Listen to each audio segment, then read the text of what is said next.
Hello, joyfeelingsmag.com fam. Can snoring end a relationship? Most people laugh at that question until sleepless nights become a daily frustration. One partner falls asleep peacefully while the other lies awake listening to thunder-like snoring echo through the room. Night after night, exhaustion builds, patience disappears, conversations turn into arguments. Some couples even begin sleeping in separate rooms.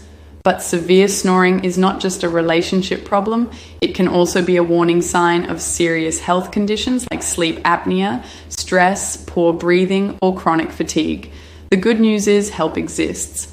Better sleep habits, medical treatment, weight management, changing sleeping positions, and professional support can dramatically improve snoring, because the real danger is not the snoring itself. It's ignoring the problem until it damages health, intimacy, and emotional connection.